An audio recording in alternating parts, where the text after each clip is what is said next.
Hey, this is BOA from Canada's Drag Race, and you're watching Xtra Magazine's After the Sashay. What did you learn from your time on Canada's Drag Race? What did I learn? I learned that I get very in my head. As you saw, I was very, very in my head.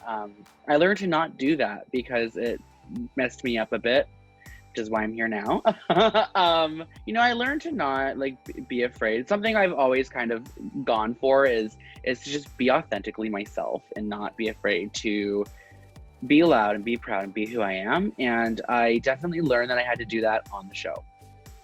Why do you think people relate so well to you? I don't know. I'm just me. Honestly, with me, it's what you see is what you get. I'm not some product of something. I am literally just BOA. I am authentically myself. And if you like that, then great. If you don't, then go write it on Reddit. Why did you choose the name BOA? I chose the name BOA because it's actually my real last name. So in high school, and even growing up, everyone called me BOA. Peers, teachers, my principal, everybody called me BOA. And when I started doing drag, I wasn't able to kind of figure out a drag name. And I said, you know what, let's just call myself BOA. Then a girlfriend of mine said, yes, bitch on arrival. And then that's how she was born. What's your reaction to criticism saying you just rely on personality? You know what, let me be real here. There are a lot of Drag Race favorites that relied on their personality, and unfortunately, the fan base is amazing, but there are some trolls, and I think that my weight comes into factor with that, because if you look at Alyssa Edwards, Katya, Vanjie, all of those queens are loved and appreciated, and become so huge because of their personality. But I'm being judged differently, and I'm really not some people say I'm so goddamn annoying, which I'm really not. I think that there's some underlying issues that people have with themselves, and I think that it also comes into society as a whole.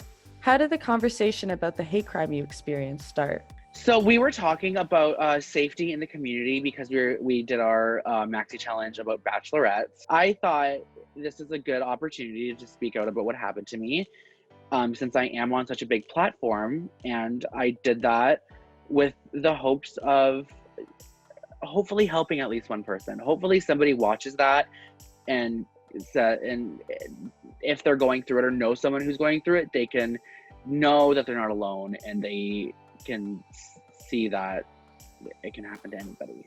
Why did you choose to share this experience? Because when it happened publicly, and the community just rallied behind me. It was really, they took something so negative and helped me turn it into a positive. Me speaking out about that did volumes for people and for myself. And I knew that if it were to come up on Canada's Drag Race, I'm gonna have to talk about it, and I'm gonna have to use that platform properly.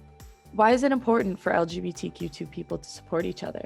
Because we're a community. We are a community of so many different individuals, and there's so many beautiful colors of this amazing rainbow that we live in, and we're such a melting pot. But the whole thing with support is I really think we should be better as a community to support each other and be there for each other. Even though I was so lucky and thankful and grateful to have the community support me when I was assaulted, it's not always the case for everybody. Looking back at your Drag Race journey, would you do something differently? Yeah, I wouldn't have went home. And if it can't be you, which queen would you like to see win it all? I want to say Pri, because I love Pri. Pri's such a good friend of mine, and she is so perfect for the title. She really just works her ass off. She speaks out about injustices like she did earlier this year about racism. And I think she's a very good candidate to be the winner. What's next for BOA? I'm gonna take a nap and I'm gonna eat some lasagna. Yeah, once COVID's done. Once restrictions are lifted, I'm gonna be traveling, touring. Lots of photo shoots are coming out. I'm going to be doing some videos, so make sure you stay in the loop. Follow me on Instagram at BOA the Drag Queen, Twitter bitch on arrival, and I have a website, which is crazy now. BOAthedragqueen.com. I have merch on there, so make sure you get your BOA merch. One word to describe your time on Canada's Drag Race. Cold. Just cold? Cold.